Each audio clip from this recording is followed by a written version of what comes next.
Magandang umaga! Kumusta po? Narito po ulit ang update natin para sa lagay ng ating panahon. Ngayong umaga po ng March 3, 2026. Sa ngayon po ay walang anumang aktibong sama ng panahon sa loob po ng Philippine Area of Responsibility. Easterlies pa rin ay yung mainit na hangin na mula po sa Pacific Ocean ang umiihip ngayon lalo na sa silangan po ng ating bansa.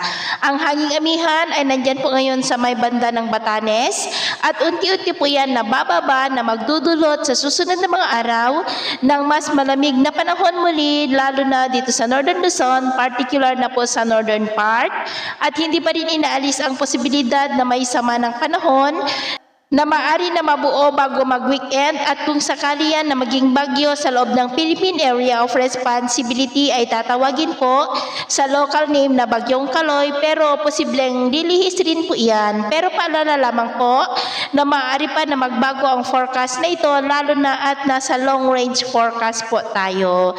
At ito naman ay pinapakita ng forecast model natin ginagamit hanggang sa susunod na 2 linggo ay may banta nga po ng pamumuo ng sama ng panahon sa silangan po ng ating bansa. At sa lagay ng ating panahon, ngayong madaling araw ay maayos naman ang panahon sa malaking bahagi po ng ating bansa. At mamaya ay asahan muli natin ang mainit at maalinsangan na panahon sa malaking bahagi ng bansa. At mamayang hapon, mainit at maalinsangan na panahon pa rin ang asahan. Pero posible muli ang maulap na kalangitan with isolated rains, lalo na po dyan sa may Caraga at Davao region. Kaya mag-ingat po tayo sa panganib na dulot ng mainit na panahon. Kung lalabas po tayo sa ating mga tahanan, ugaliin lamang po natin lagi ang magdala ng tubig na inumin para po makaiwas tayo sa dehydration.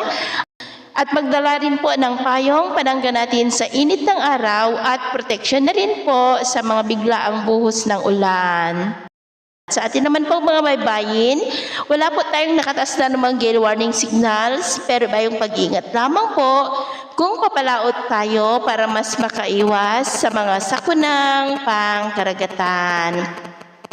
So ito po ng latest update natin sa araw na ito. At ako po muli si James na nagsasabing sa kahit na pagsubok po na darating sa ating buhay, huwag po tayong mawawalan ng pag-asa. Thank you and God bless!